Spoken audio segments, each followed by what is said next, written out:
I'm Andrew, 58, a retired construction manager from Portland. Today is my son Thomas's 30th birthday, and our relationship has been strained for years. I brought him a special gift, hoping to bridge the gap between us. When I presented it, he looked me straight in the eyes and said the best gift I could give him would be to disappear from his life. So I smiled and walked away.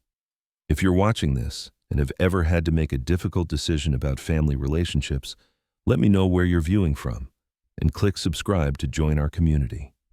I grew up in a middle-class neighborhood in Seattle where life was simple but good. My parents worked hard to provide for our family, and they instilled in me the same work ethic. I carried those values into adulthood, believing that being a good provider was the cornerstone of being a good father and husband. I met Elizabeth during my second year at community college. She was studying education, her eyes bright with dreams of becoming a teacher. I was immediately drawn to her warmth and passion for life. We dated for 3 years before getting married at 26, both of us young and full of hope for our future together. When Thomas was born 2 years later, I experienced a joy I never knew existed. Holding my son for the first time, I made a silent promise to give him everything I never had growing up. I remember his tiny hand wrapping around my finger, and in that moment, I committed to working as hard as necessary to provide him with opportunities and security. I had just started my career in construction management when Thomas arrived. The hours were long and the job sites were often far from home. I would leave before sunrise and return after Thomas was already asleep. Elizabeth would leave little notes from him by my dinner plate. "Daddy, I learned to count to 10 today," or "Daddy, I miss you." During those early years, I treasured our weekends together. I taught Thomas how to bait a hook on our fishing trips to Lake Washington. His face would light up with each catch, no matter how small. I showed him how to balance on his first bicycle, running alongside him until he found his confidence. These moments felt like enough to me then, concentrated quality time to balance my absence during the week. What I didn't see was Elizabeth's growing resentment. While I was climbing the corporate ladder, she was handling everything at home: the midnight fevers, parent-teacher conferences, daily emotional support that Thomas needed. When she would bring it up, I'd counter with reminders of the comfortable life my job provided, the nice house, the vacations, the college fund growing each month. I couldn't understand why that wasn't enough. "Money doesn't read bedtime stories, Andrew," she once said during an argument. I dismissed it as emotional thinking. I was being a good father in the way I knew how, by providing stability and opportunity. The concept of emotional presence wasn't something I fully understood then. Looking back, I can see the signs of distance growing between Thomas and me. When I would come home, he stopped running to the door. When I tried to help with homework, he'd say his mother had already explained it better. During our weekend outings, he became increasingly absorbed in handheld video games rather than conversation with me. When Thomas was 10, I received a significant promotion to senior manager. It came with a substantial raise and even more responsibility. The new position required travel to oversee projects across the Pacific Northwest. I'd be gone for days, sometimes weeks. I justified it by thinking of Thomas's future. College wouldn't pay for itself after all.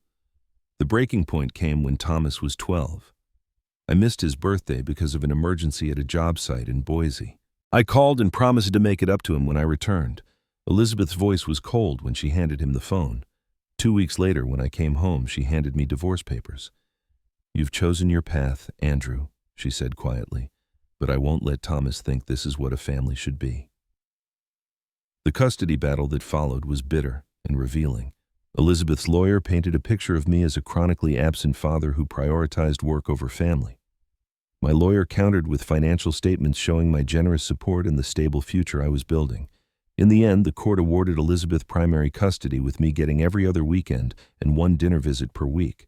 Those visits became increasingly difficult. Thomas, entering his teenage years, was distant and often angry.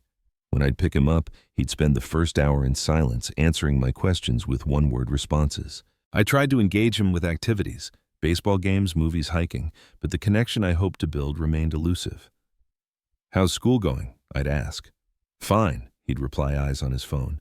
"Your mom says you're doing great in science." A shrug.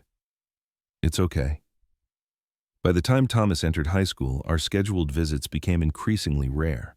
He had basketball practice, study groups, friends' birthdays, always something that took precedence over time with me. I didn't push back, telling myself he was at an age where peers were naturally more important than parents. I didn't recognize then that it was just me he was avoiding, not his mother. After Thomas's high school graduation, where I sat alone several rows behind Elizabeth and her parents, I faced a harsh reality. I had financially supported my son his entire life, but I had no real relationship with him. He was a stranger to me in many ways, and I to him. This realization hit me hard as I watched him accept his diploma. His mother and grandparents cheered loudly while I clapped quietly, feeling like an outsider at what should have been a family celebration. After the ceremony, I approached to give him the engraved watch I'd purchased as a graduation gift. "Congratulations, son," I said, handing him the small wrapped box. "Thanks," he replied, taking it without opening it. His eyes were already scanning the crowd for his friends. "I'm really proud of you," I added. He nodded, clearly uncomfortable. "I should get back to Mom and Grandpa. They're taking me to dinner." "Of course," I said. There was no invitation for me to join them when Thomas left for college at UCLA to study computer science. I saw it as an opportunity to reset our relationship. The physical distance might make emotional connection easier, I reasoned. I drove down to visit him during his first semester, calling ahead to make sure it was convenient for him. We met at a restaurant near campus. The conversation was stilted, filled with long pauses and surface-level updates. "How are your classes?" I asked. "They're challenging but interesting," he replied, studying the menu intently. "Computer science? That's impressive. What exactly are you learning about?" I tried to show genuine interest, though the technical details were beyond my understanding. Thomas launched into an explanation about programming languages and algorithms.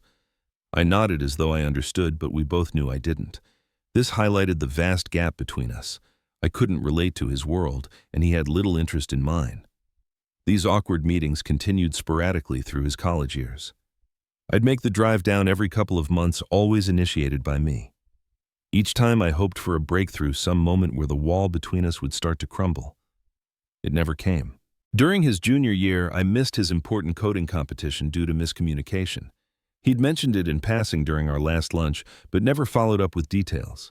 When I called to wish him luck on what I thought was the right day, he informed me it had happened the previous weekend. His tone made it clear he hadn't expected me to show up anyway. By his senior year, my attempts at connection had dwindled. The constant rejection was wearing me down. I sent a check as a graduation gift since I wasn't sure I was welcome at the ceremony. He sent a brief thank you text, but no invitation to attend. At 55, I took an early retirement package from my company. After 30 years in construction management, I'd saved enough to live comfortably. I told myself that with more free time, I could finally be the father I should have been all along. But by then, Thomas had moved to San Francisco for a job at a tech startup. The physical distance mirrored the emotional one. Our phone conversations, which happened maybe once every 2 months, lasted barely 10 minutes. They followed the same pattern: Shru's updates on health and work. Awkward silence, a rushed goodbye. I followed Thomas's life through social media, a modern form of watching from afar. I saw photos of him hiking with friends in Yosemite, celebrating coworkers' birthdays, adopting a dog. These glimpses into his life were both comforting and painful. He looked happy, successful, everything I'd worked to provide for him. Yet I was merely a spectator, not a participant in his joy. During this time, I began seeing a therapist, Dr. Marshall, trying to understand where things had gone so wrong. "You equated provision with love," Dr. Marshall explained during one session. "But children need emotional presence, not just financial support."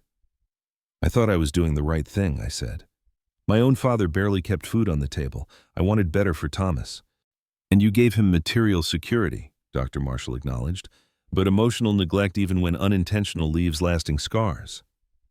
These sessions were difficult but enlightening.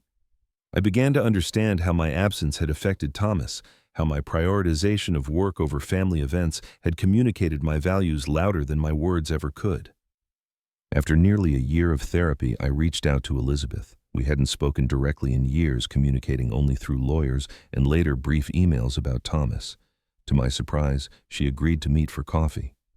"I'm trying to understand," I told her as we sat across from each other, both of us showing the passage of 20 years since our divorce.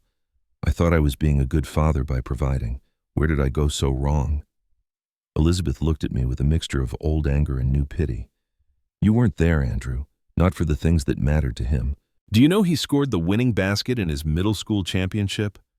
or that he had panic attacks his first year of high school, or that he won a state science award. I didn't know any of those things. The realization was crushing.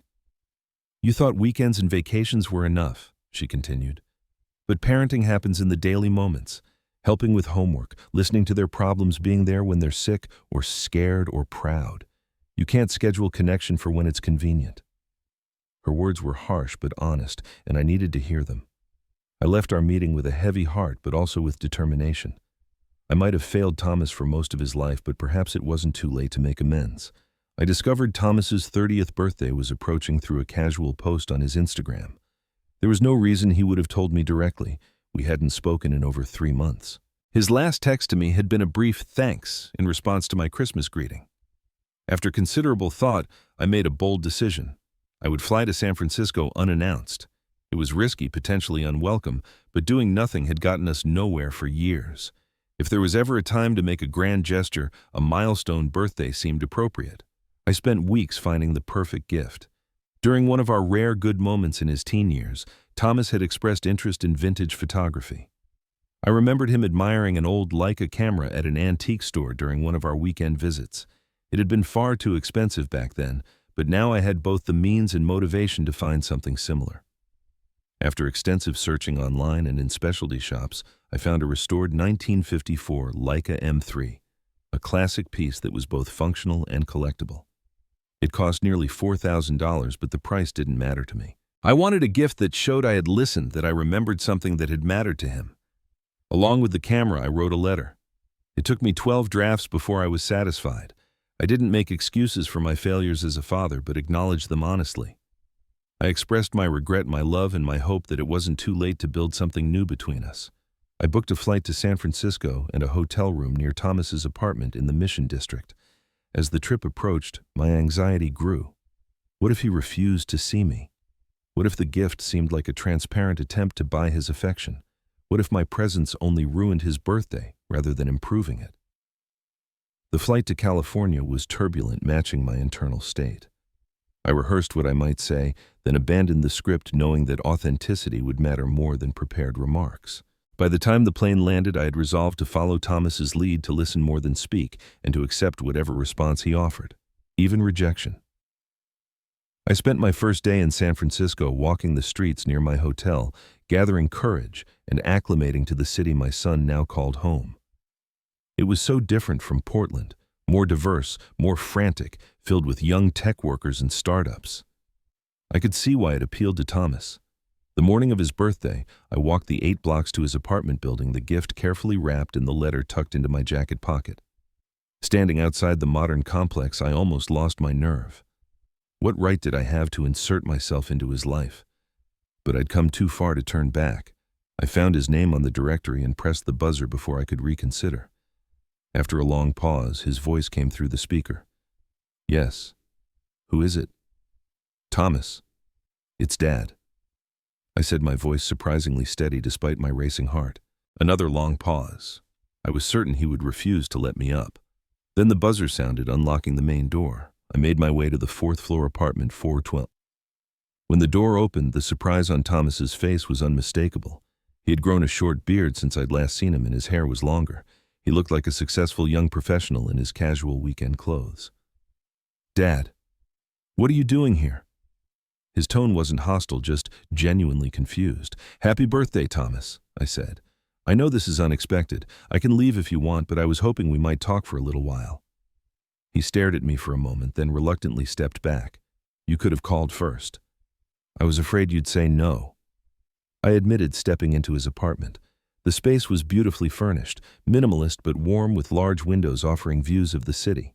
The walls displayed framed photographs, some artistic cityscapes, others of Thomas with friends and a young woman who appeared in several pictures. I noticed immediately that there were no photos that included me. "Nice place," I said, searching for neutral ground. "Thanks," he replied, still standing awkwardly by the door. "I've been here about 2 years now." Before our uncomfortable small talk could continue, a woman emerged from what I assumed was the bedroom. She was petite, with dark curly hair and a kind face. "Oh, hello," she said, looking between Thomas and me. "Stephanie, this is my father, Andrew." Thomas said, his tone flat. "Dad, this is my girlfriend, Stephanie." "It's nice to meet you, sir," she said, extending her hand. She seemed genuinely warm, which provided a momentary relief from the tension. "Likewise," I replied, shaking her hand. "I'm sorry to intrude on your day." "Not at all," she said, though we both knew it was a polite fiction. "I was just heading out to meet some friends for brunch. You two should have some time to catch up." She gave Thomas a meaningful look, kissed him quickly on the cheek, and grabbed her purse. "I'll be back around 3, she told him, and then she was gone, leaving us alone in the thick silence. "Would you like some coffee?" Thomas offered, seemingly at a loss for what else to say. "That would be great, thanks." As he moved to the kitchen area, I took a seat on the sofa, placing the wrapped gift on the coffee table in front of me. I could hear him preparing the coffee, the familiar domestic sounds contrasting with the unfamiliar surroundings. "How was your flight?" he asked from the kitchen. "Good, no delays," I replied. "San Francisco seems like a nice city." "It's expensive, but I like it," he said, returning with 2 mugs. He handed one to me and sat in an armchair across the table, maintaining maximum distance. We talked about safe topics, the weather in Portland versus San Francisco, his job developing software for a healthcare company, my adjustment to retirement. It was the kind of conversation you might have with a distant acquaintance, not your only child. Finally, I gestured to the package on the table. "I brought you something for your birthday." He looked at the gift without reaching for it. "You didn't need to do that." "I wanted to," I said. "It's something I think you might appreciate." Reluctantly, he took the package and carefully unwrapped it. When he saw the Leica camera case, his expression flickered with something I couldn't quite read. Surprise, perhaps, or a brief softening. He opened the case and examined the vintage camera without comment. "Do you remember that day at the antique store in Seattle?" I asked. "You were about 16. You spent almost an hour looking at old cameras, especially a Leica like this one." "I remember," he said quietly, setting the camera back in its case and placing it on the table. He didn't open the accompanying envelope containing my letter. "Thomas," I began, sensing this might be my only chance. "I know I haven't been the father you deserved. I made so many mistakes prioritizing work and financial security over being present in your life. I'm not asking for forgiveness, but I'm hoping we might find a way forward to know each other as adults." He stared at me, his expression hardening slightly. "Why now? Why on my birthday? Is this supposed to make up for the ones you missed?" "No," I said honestly. "Nothing makes up for that. I didn't want to miss this one too. 30 seems significant." Thomas stood abruptly and walked to the window, his back to me. His shoulders were tense. "Do you know what I remember about my birthdays, Dad? I remember Mom trying to make excuses for why you couldn't be there. I remember waiting by the phone for your call. I remember pretending I didn't care." Thomas turned from the window, his face flushed with emotion. "You don't get it, do you? This isn't about one birthday or one missed school play. It's about a lifetime of absence." His voice was shaking now, years of repressed feelings finally finding their way out. "Do you know I had the lead in the 5th grade musical? Mom videotaped it because you had a project meeting. My basketball championship game junior year, you called to say you were stuck in traffic. My high school graduation dinner, you had an early flight the next morning." Each example hit like a physical blow. I remembered those excuses, each one seemingly valid at the time. Work deadlines, client meetings, travel schedules. They had all seemed so important. "I was trying to provide for you," I said weakly. "Provide what?" Thomas demanded. "A father who was a stranger. Do you know I used to make up stories about why you weren't at parent-teacher conferences? I told my friends you were on important business trips, that you were building skyscrapers and bridges. I made you sound like some kind of hero because it was better than admitting the truth, that your job always came first." He paced the room, gaining momentum. "And then the divorce happened, and suddenly you wanted quality time every other weekend. But you didn't know me, Dad. You didn't know my friends' names or my favorite subjects or what I was afraid of. You just took me to movies and baseball games where we didn't have to talk." I sat silently, absorbing his words. He wasn't wrong. "In college, I started seeing a therapist," Thomas continued. "She helped me understand that I have abandonment issues because of you. That's why my relationships failed for years, because I never learned how to trust that people would stay. Do you have any idea what that's like?" I shook my head, my throat tight. "I didn't understand then what I was doing to you. I thought providing financial security was enough." "Well, it wasn't." His voice rose, filling the apartment. "I would have traded every expensive toy, every vacation, every dollar of college tuition for a dad who showed up, Who knew me, who put me first just once.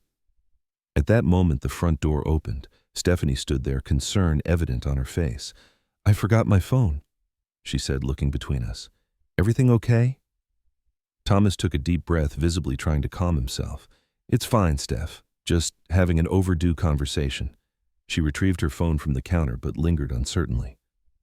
"Really, it's okay," Thomas assured her, his voice more controlled now. After Stephanie left again, Thomas turned back to me. The explosive anger had diminished, replaced by something colder and more final. "Look, I appreciate that you came all this way. I even appreciate that you remembered the camera, but it's too late for this. I've spent years in therapy working through the damage, learning to live without the father I needed. I've built a good life here. I have Stephanie friends who care about me, a career I'm proud of. I don't need this disruption." He gestured between us, encompassing our broken relationship. "So if you're asking what I want for my birthday, honestly, the best gift you could give me would be to disappear from my life. Just stop trying to fix what can't be fixed." The room fell silent. I could hear the ticking of a wall clock, the distant sound of traffic outside. The finality of his words left me breathless, as though I'd been struck in the chest. I looked at my son, this stranger I had helped create but failed to know, and felt the full weight of my lifetime of mistakes. In his eyes, I saw not hatred, but something worse, indifference. The opposite of love isn't hate, it's apathy. Thomas had moved beyond anger to something far more permanent. Despite the searing pain in my chest, I forced myself to smile, a sad, accepting smile. "I understand," I said softly. I stood slowly, leaving the camera and unopened letter on the table. "I'm sorry, Thomas, for everything. You deserved better than what I gave you." He didn't respond, just watched as I moved toward the door. "Happy birthday," I said. "I hope your 30s bring you all the happiness you deserve." Then I walked out, closing the door quietly behind me. In the hallway, I leaned against the wall for a moment, struggling to breathe through the pain. Then I straightened my shoulders and walked to the elevator, out of the building and into the bright California sunshine that felt like a cruel contrast to my darkened spirit. Back at my hotel room, I sat on the edge of the bed, staring at nothing. The room was silent, except for the hum of the air conditioner. I had imagined many possible outcomes for this visit, but nothing as final as this. Thomas wanted me gone, not just from his birthday, but from his life entirely. And perhaps that was the one thing I could finally give him that he actually wanted. I didn't sleep that night. The weight of Thomas's words kept me staring at the ceiling as hours crawled by. By dawn, I had come to a realization. Respecting his wish might be the most loving act I could offer now. Not because I was giving up on our relationship, but because I was finally putting his needs before my desire for redemption. I checked out of the hotel early, not yet ready to return to Portland. The finality of Thomas's request deserved more consideration than a hasty retreat. I needed time to process what had happened and decide what respecting his wishes truly meant. I found a small coffee shop a few blocks away and ordered a black coffee. The morning rush was beginning, the shop filling with young professionals starting their day. I watched them, wondering how many had complicated relationships with their own parents. How many would someday be parents themselves, potentially making the same mistakes I had made. "Mind if I join you?" an older gentleman asked, gesturing to the empty chair at my small table. The cafe had filled up while I was lost in thought. "Not at all," I replied, welcoming the distraction. He introduced himself as Harold, a retired professor from Berkeley. We made casual conversation about the weather, the neighborhood, the excellent pastries at this particular cafe. There was something comforting about talking about nothing important with a complete stranger. Eventually, our conversation turned more personal. Harold mentioned his daughter in New York, how proud he was of her work as a surgeon. We weren't always close, he shared, surprising me with his openness. I missed a lot when she was growing up. Too focused on my research, my publications. By the time she was in college, we barely spoke. The parallels to my own situation were striking. "How did you fix it?" I asked, trying not to sound too eager. Harold smiled sadly. "I didn't at first. I tried forcing reconciliation, showing up unannounced, calling constantly. It only pushed her further away." He stirred his coffee thoughtfully. What worked was giving her space while leaving the door open. I sent birthday cards with no expectations. I learned about her interests, so when she did reach out, I could engage meaningfully. And most importantly, I showed change through actions, not just words. How long did it take? I asked. Years, he admitted. But we got there eventually. Now we talk weekly. She even named her son after me. His pride was evident. After Harold left, I remained at the cafe, turning our conversation over in my mind. Perhaps there was a middle path between disappearing completely from Thomas's life and forcing my presence on him. Maybe I could respect his wish for distance while still demonstrating consistent change. With this thought in mind, I began walking through Thomas's neighborhood. I had no destination in mind, just a need to move while processing everything that had happened. Several blocks from his apartment, I noticed a community center with a banner advertising youth programs. On impulse, I walked in. The lobby was bright and welcoming, with artwork clearly created by children covering the walls. A middle-aged woman at the reception desk smiled as I approached. "Good morning. How can I help you today?" "I'm just curious about your programs," I said. "We offer quite a variety," she explained enthusiastically. "After-school activities, weekend workshops, summer camps. We also have a mentoring program that pairs adults with kids who need additional support." The mentoring program caught my interest. "Could you tell me more about that?" She explained that many children in the area came from single-parent households or had parents working multiple jobs. The center provided a safe place for them after school, and the mentoring program offered one-on-one guidance from stable adult figures. "We're always looking for male mentors, especially," she added. "Many of these kids don't have positive male role models in their lives." The irony wasn't lost on me.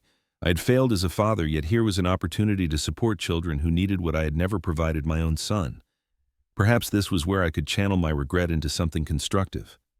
"I'm actually visiting from Portland," I told her, "but I'm considering staying in the area for a while. How would someone get involved?" She brightened at my interest and provided an application and information about the screening process.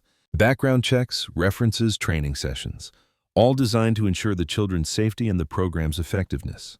I left the center with a sense of purpose I hadn't felt since retirement.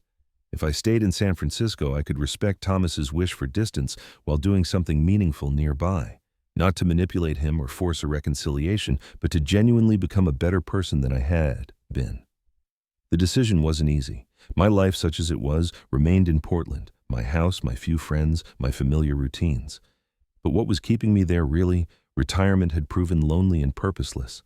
Perhaps a complete change was exactly what I needed. By the end of the week, I had secured a modest month-to-month rental apartment about 20 blocks from Thomas's place.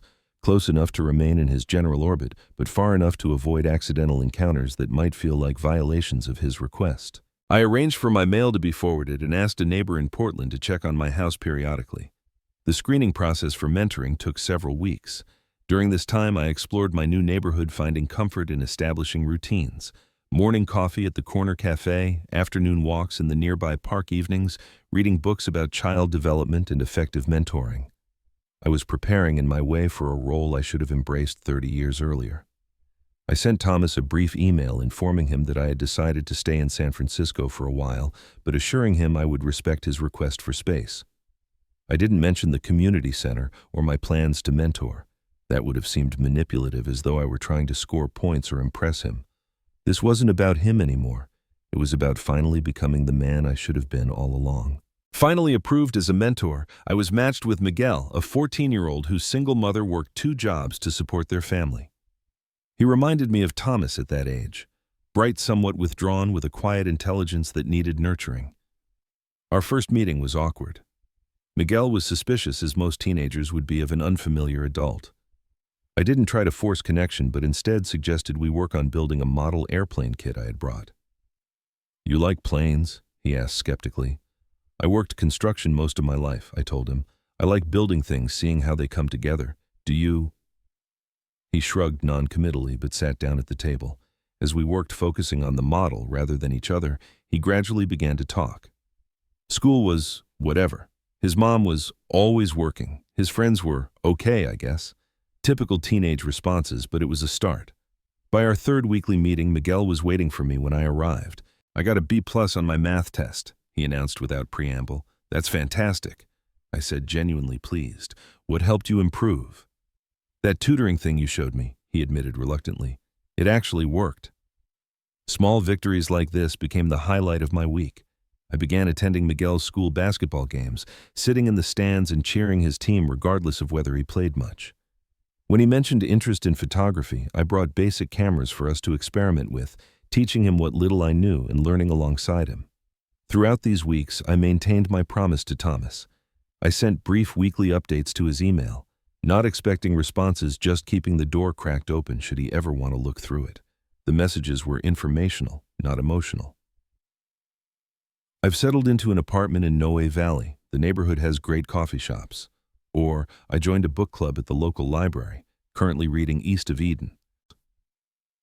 No pressure, no expectations, just gentle reminders that I existed and was changing my life. Whether he read these messages, I had no idea.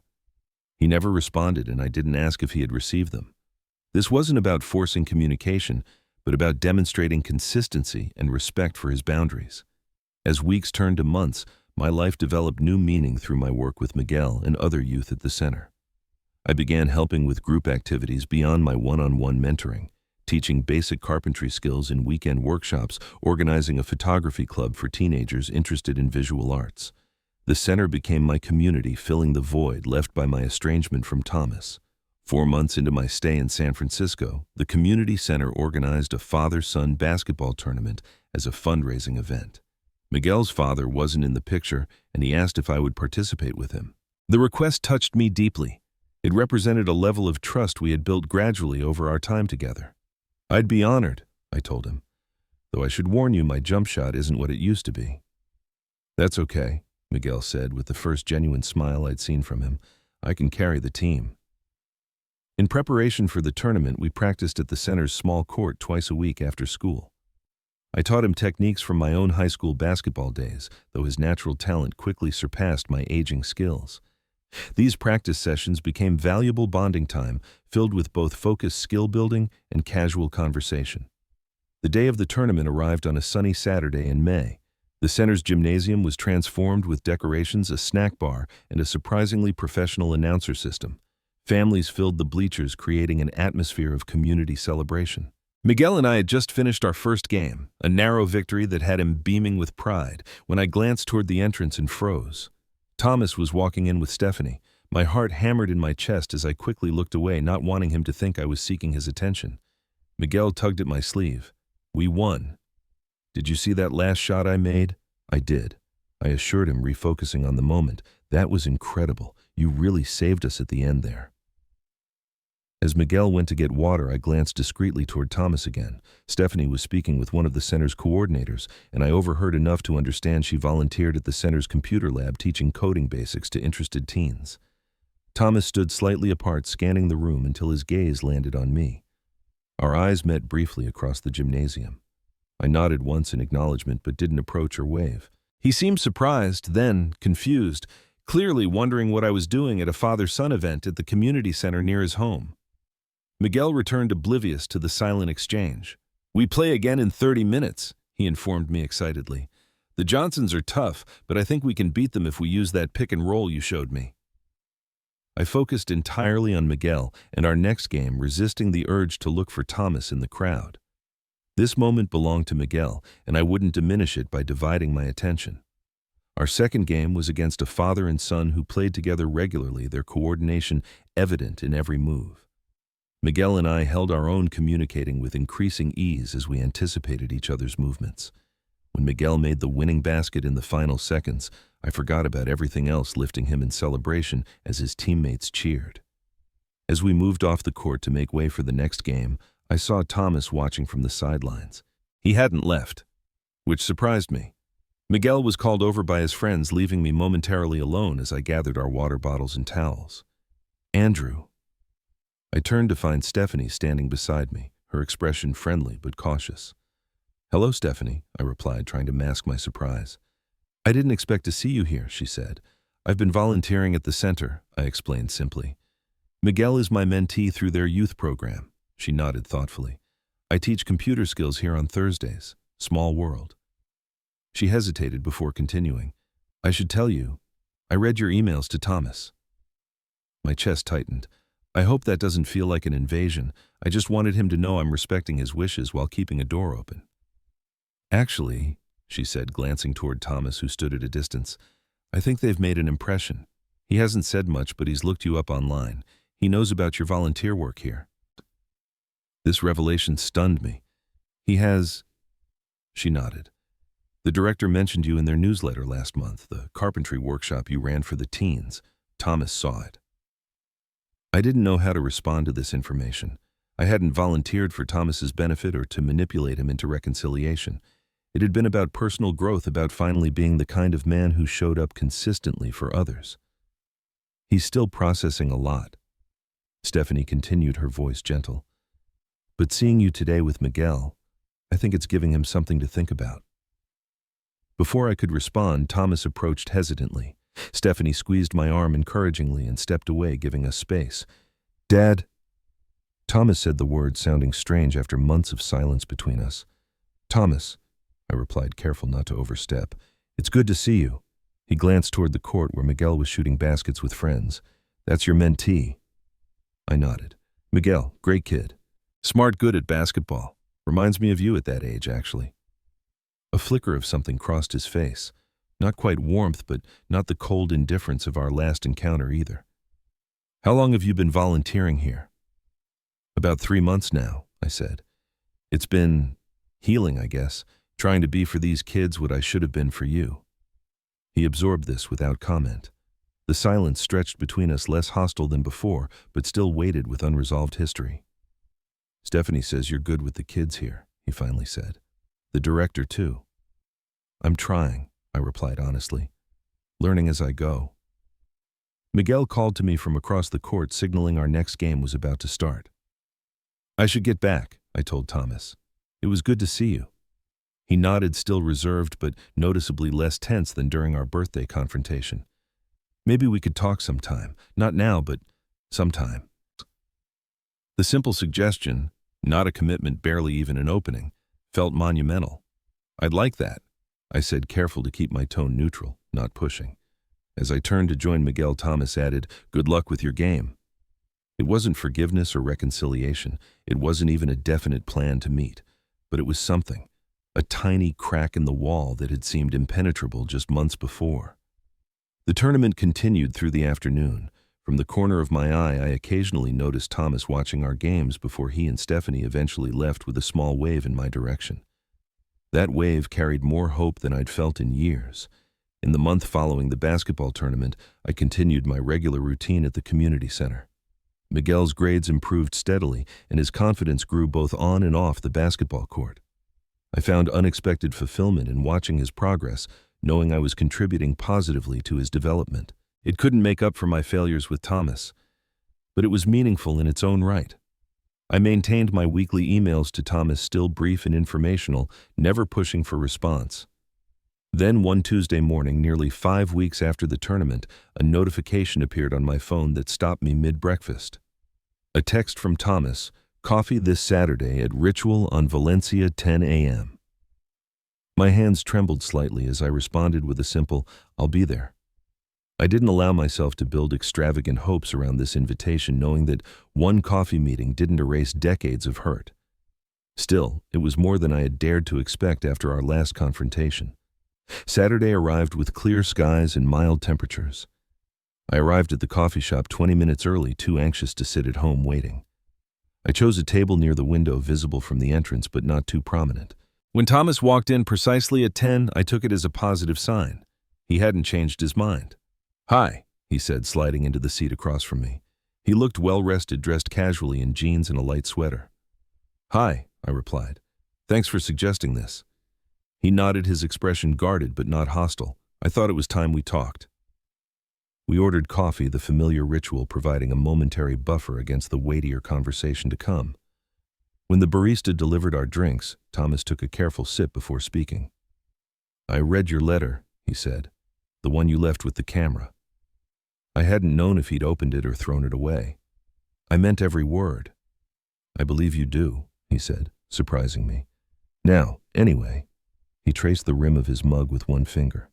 Stephanie thinks I should give you a chance. She says people can change. I hope I have, I said quietly. Not for show or to earn forgiveness, but because I finally understand what matters. Thomas studied me, his expression thoughtful. The thing is, Dad, I've done a lot of work to move past my childhood. Years of therapy processing the abandonment, learning not to let it define my relationships. I've built a good life for myself. I can see that, I acknowledged. You should be proud of who you've become. I am, he said firmly. And part of me worries that letting you back in even a little risks disrupting the balance I've found. It's not about punishing you anymore. It's about protecting myself. His honesty was both painful and refreshing. There were no pretenses between us now, no superficial politeness masking deeper truths. I understand that, I told him.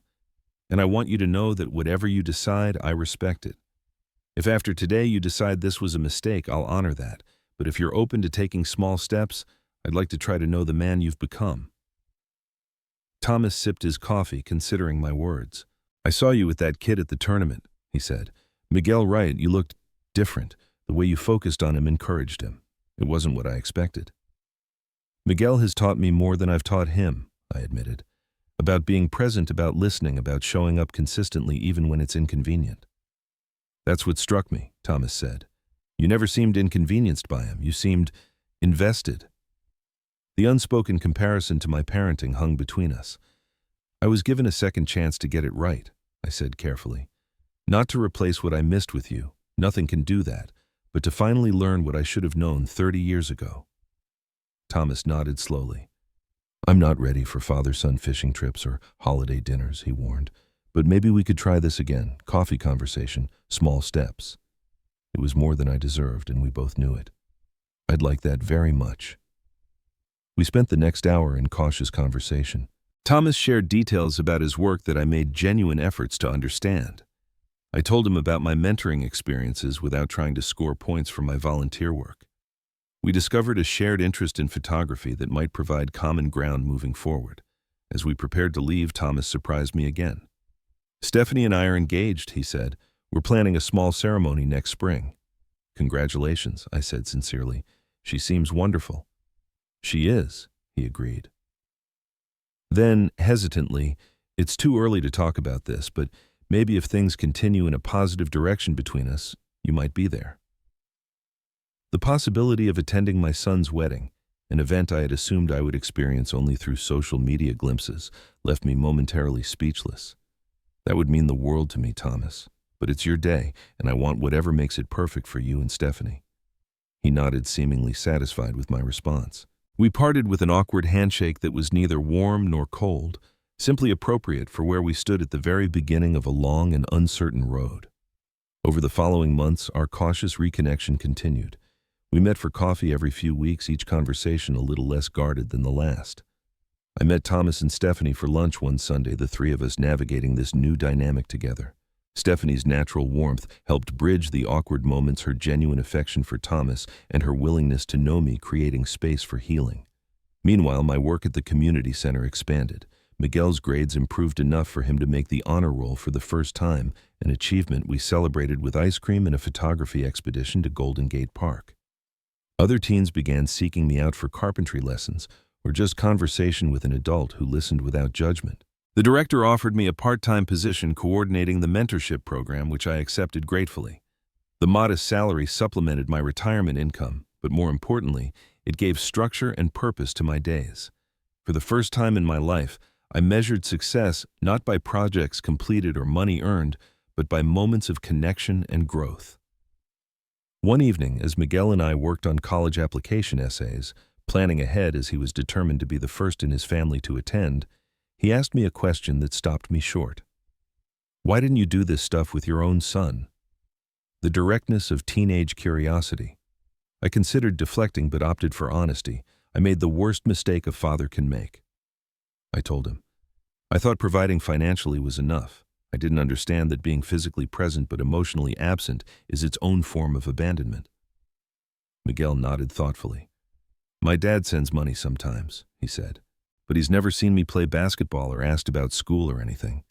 And that hurts, I said, not a question but an acknowledgement. Yeah, he fiddled with his pencil, but you show up every time you say you will. His simple observation contained the profound lesson I had learned too late with Thomas: consistency and presence. Not just provision is what builds trust and connection. What Miguel needed, what Thomas had needed, Wasn't perfection, but persistence, the reliable knowledge that someone was paying attention to their lives and caring about their development. This understanding shaped my tentative new relationship with Thomas.